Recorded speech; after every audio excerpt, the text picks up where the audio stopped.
એક બાર ભૂપતિ મન માહી ભયગલાની મોર સૂતહી નાઈ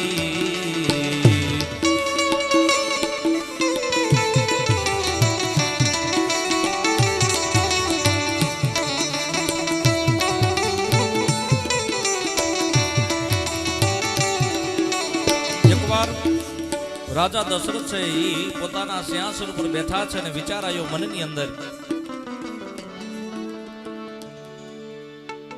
કે ભગવાનની કૃપાથી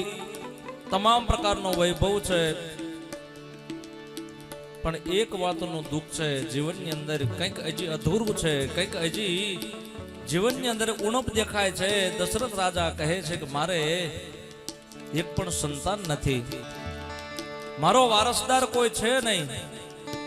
મૃત્યુ પછી આ રાજગાદીને કોણ સંભાળશે મારું જે શ્રાદ્ધાદિક કર્મ છે કોણ કરશે વેદ વિદિત તેહી